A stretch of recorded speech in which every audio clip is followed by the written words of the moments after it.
Thank you, Mr. President. Mr. President, tonight, President Trump will take the podium, and he will have a joint address to Congress and clearly to the nation.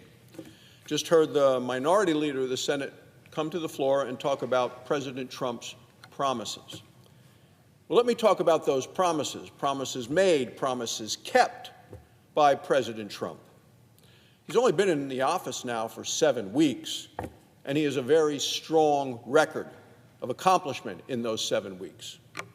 What did he promise he would do? He said he would cut wasteful Washington spending. Well, that's a promise that he's kept. What we are seeing is the most comprehensive audit of federal spending of money in history.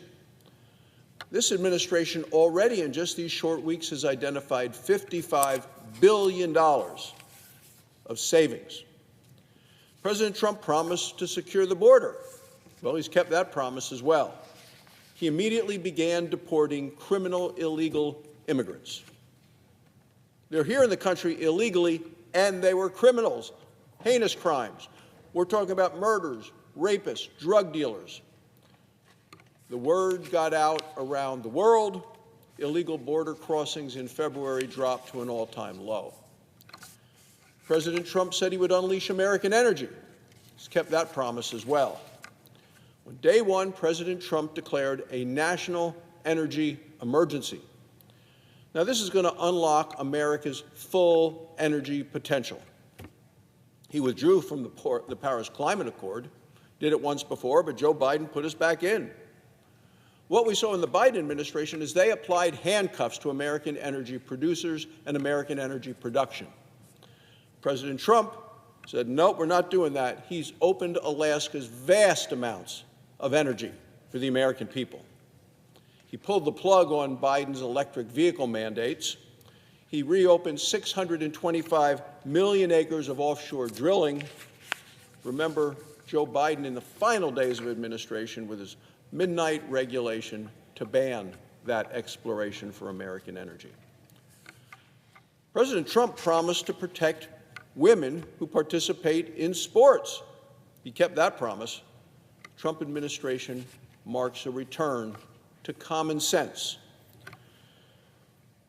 We have seen that return to common sense also, Mr. President, here in the United States Senate, because we're determined to get America back on track. There is no time to waste. One measure of our rapid start is the historic pace with which we've been able to confirm members of President Trump's cabinet. Senate Republicans have now confirmed 20 members of President Trump's cabinet. We confirmed President Trump's education secretary just last evening. So compared to previous presidents, this is a remarkable pace. It's more confirmations than President Obama found that he had at this point in 2009, more confirmations than President Biden had in 2021. It surpasses the timeline of any president in recent history. President Trump's nominees are strong, they are smart, they have a history of success, and that history is going to continue now that they're members of the cabinet.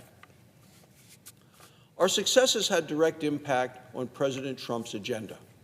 With his team in place, President Trump has been able to execute effectively and efficiently. The Senate is also acting decisively to secure the border. Within days of taking office, the Senate Republicans passed the Laken-Riley Act. The Laken-Riley Act is named after a young nursing student in Georgia. She was murdered by an illegal immigrant. She was just out for a jog. We've named the bill in her honor. The Laken-Riley Act saves American lives. It requires illegal immigrant criminals to be deported. It was bipartisan legislation. 12 Democrats voted with us to pass this legislation, and it is now the law of the land. The Laken-Riley Act sends a clear message that tragedies like this can never be allowed to happen again in the United States of America, that the era of open borders is over.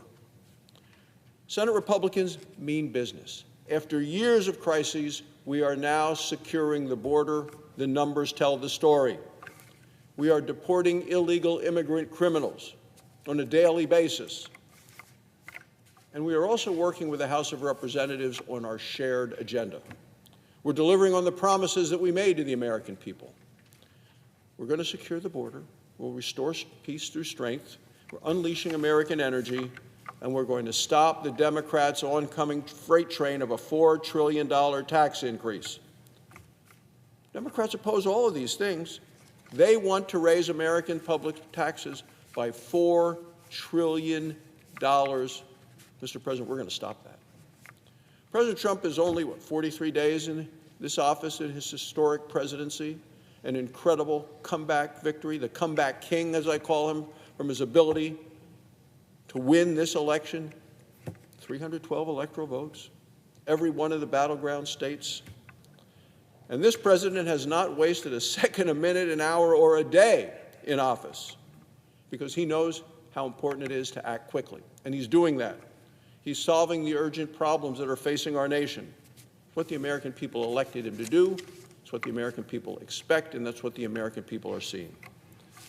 So the president is working with the House and with the Senate, all of us working together to get America back on track. And we're going to deliver what the American people have asked for, safety and prosperity for the people of this great country. Thank you, Mr. President. I yield the floor. Suggest the absence of a quorum. The clerk will call the roll. Ms. Alsobrooks.